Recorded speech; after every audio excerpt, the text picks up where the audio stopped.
Bonsoir, mesdames et messieurs. Vladimir Poutine n'a rien à cirer de la conférence sur la paix en Ukraine. D'ailleurs,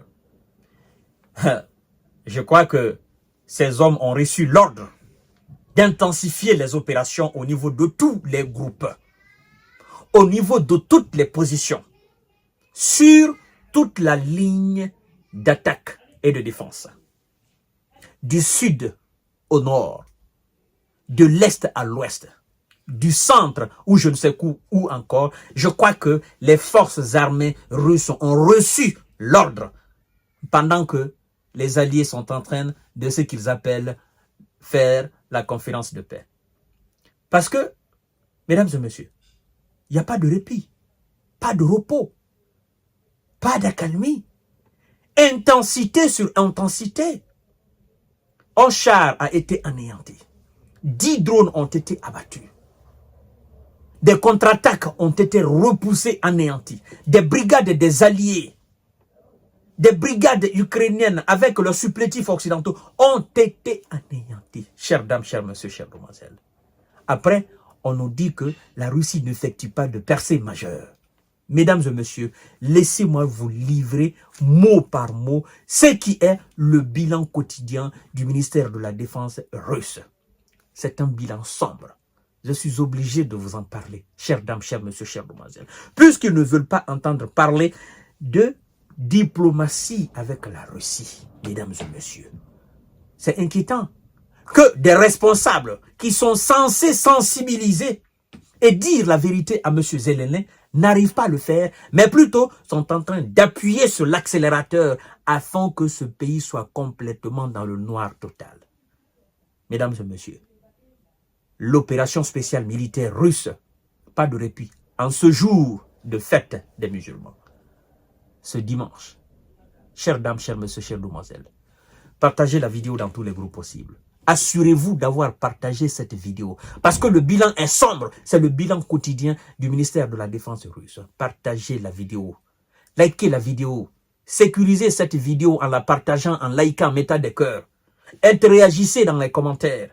Abonnez-vous largement et massivement sur ma chaîne YouTube qui est Kanté J Visionnaire le vrai, sur ma chaîne Facebook qui est aussi J Visionnaire, naturellement aussi sur notre autre chaîne qui est Info Monde. Chères dames, chers messieurs, chères demoiselles, je vais vous livrer mot par mot ce qui nous vient tout droit du ministère de la Défense russe.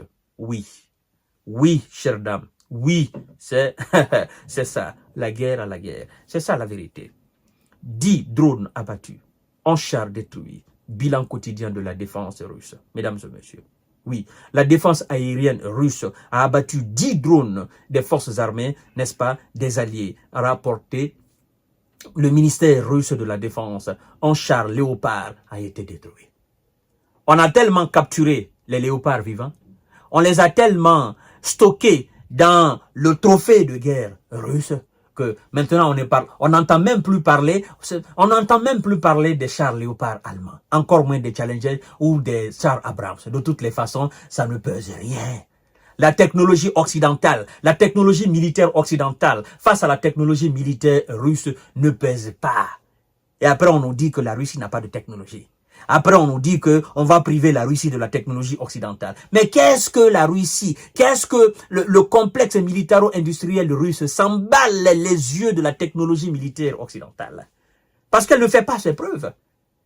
Et je crois d'ailleurs qu'on doit donner raison aux spécialistes, les experts d'armement russe, qui ont clairement dit que, par fini, d'ici la fin de cette situation conflictuelle entre la Russie et le bloc occidental, le monde va faire la queue pour aller acheter dorénavant des équipements militaires russes, parce que ce sont ces équipements militaires russes qui domptent les équipements militaires occidentaux. C'est la réalité.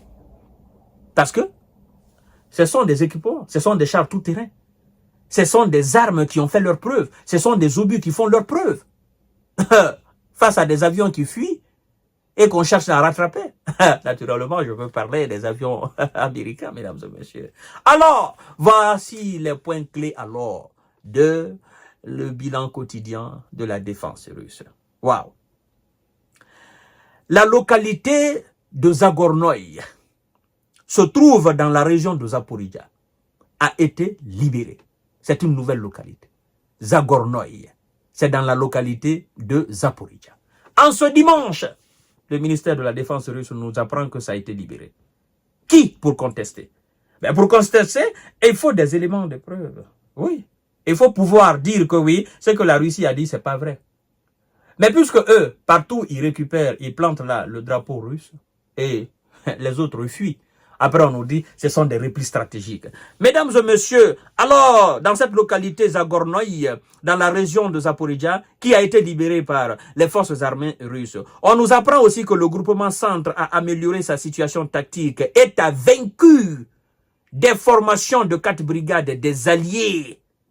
Mesdames et messieurs, et 4 contre-attaques des forces armées de M. Zelensky et leurs supplétifs occidentaux ont été neutralisés, repoussés, ils ont pris la fuite. Alors, dans cette bataille, la défense russe nous apprend que les hommes de Zelensky et leurs supplétifs occidentaux ont laissé là 375 S qui ont changé de monde, qui sont allés au repos éternel. 375. Mesdames et messieurs, nous comprenons là que la situation est dramatique. La situation, elle est très chaotique, critique. Comme nous l'avons informé la fois dernière, l'un des responsables de la défense ukrainienne, parlant de la situation actuelle du terrain, qui a été confirmée aussi par les hommes de Zelensky sur le terrain, qui ne cessent de demander des obus, qui ne cessent de demander des missiles à longue portée, qui ne cessent de demander des hommes. Ils disent que ça n'a pas. Les hommes manquent. Les hommes manquent. Les hommes manquent. Les munitions manquent. Ou quand même les munitions viennent en catimini. Ne viennent pas en quantité, ne viennent pas en temps. Les munitions viennent souvent en contre-temps. Et ça joue énormément sur les hommes de Zelensky sur le terrain. Mesdames et messieurs, la défense nous apprend. La défense de quel pays? De la Russie. La défense russe nous apprend que le groupement Nord a repoussé 3 contre-attaques des hommes de Zelensky et leurs supplétifs occidentaux. Ce même groupement a frappé 2 brigades de Zelensky et leurs supplétifs. Et la défense nous apprend que là aussi, ils ont perdu, les hommes de Zelensky ont perdu là 265 pour être précis, 265 S qui sont partis au repos éternel. Mesdames et messieurs, nous continuons avec le groupement S. Le groupement S, n'est-ce pas, a pris des positions plus avantageuses et a frappé aussi des effectifs et l'équipement de 3 brigades des forces armées de M. Zelensky et ses supplétifs occidentaux. On nous apprend par là que là aussi, ils ont perdu 135 S qui sont allés au repos éternel. Mesdames et messieurs, nous continuons avec le groupement Sud.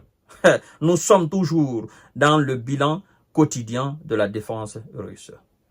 Alors, chères dames, chers messieurs, chères demoiselles, le groupement Sud a repoussé 4 contre-attaques et a infligé une défaite à 3 brigades des forces armées de M. Zelensky et ses supplétifs occidentaux. Et là, on nous apprend que les pertes s'élèvent à 380 S qui sont allés de l'autre côté du monde. Mesdames et messieurs, vous comprenez par là que c'est pas les mêmes. Le poids de l'armée russe, c'est un poids très très élevé. C'est lourd. Monsieur Valéry Zalouzny a dit que l'Ukraine et la Russie ne jouent pas dans la même catégorie. La différence, elle est énorme. Et alors, chères dames, chers messieurs, chères demoiselles, on nous apprend que le groupement Dniepr a anéanti des effectifs et l'équipement de 3 brigades des forces armées de M. Zelensky et leurs supplétifs occidentaux. On nous apprend aussi que là, ils ont perdu 90 S qui sont allés de l'autre côté aussi du monde. Repos éternel. Mesdames et messieurs, les forces armées russes ont anéanti les effectifs de l'équipement, n'est-ce pas, et l'équipement des hommes des Zelensky et leurs supplétifs dans 115 districts. 115 districts. Chères dames, chers messieurs, chères demoiselles, vous voyez là, quand les S de Zelensky disent que la situation est compliquée, en fait, je ne sais plus quel adjectif qualificatif qu'il faut attribuer pour que les Occidentaux les prennent au sérieux. Parce qu'ils ont dit la situation est cataclysmique. Ils ont dit la situation est très critique. Ils ont dit la situation est déplorable. Ils ont dit la situation est incontrôlable. Ils ont dit la situation elle est très très chaude. Ils ont dit la situation elle est inquiétante. Je ne sais plus qu'est-ce qu'il faut dire pour motiver les Occidentaux à livrer ce que les S de Zelensky ont besoin pour réellement faire face aux hommes de Monsieur VP. Laissez-moi vous dire. En réalité, eux-mêmes, ils n'en ont pas. Voilà la grande difficulté des S de Zelensky. Ceux qui sont censés les fournir 24 heures sur 24, à long terme ou à court terme, ne l'ont pas. Ils n'ont pas ce que les S de Zelensky ont besoin. Ils ne produisent pas. Mais ce sont quand même des grands producteurs de discours. Oui, c'est des très grands producteurs. Chaque jour, à partir de leur usine de conception de discours, c'est des tonnes de discours qui sortent et la livraison, elle est rapide. C'est-à-dire la livraison des discours aux S de Zelensky qui sont sur le terrain, la livraison, elle est très très rapide. Mais puisque les S de Zelensky n'ont pas besoin de discours, parce que c'est pas avec les belles paroles, c'est pas avec les beaux discours qui sortent, des discours neufs qui sortent, n'est-ce pas, des usines de fabrication de discours occidentaux, ben, écoutez, eux, ils se battent avec des obus. C'est pourquoi, de l'autre côté, ce sont des armes qui sortent. Là, on ne fabrique pas des discours. On fabrique du fer pour faire face au discours.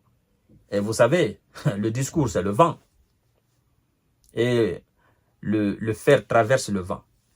C'est la grande différence. Monsieur Dimitri Kuleba, vous-même, vous avez eu à dire que le réalisme est du côté russe. Et là, on ne calcule pas.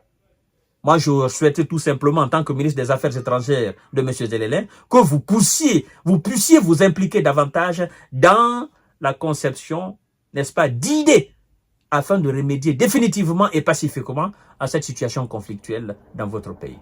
Mais puisque peut-être vous tirez profit de tout ce qui est en train de se passer dans votre pays, nous allons continuer à commenter. Mesdames et messieurs, alors voici le bilan quotidien de l'armée, n'est-ce pas, de la défense russe. À tout à l'heure pour notre série d'informations et de décortiquage.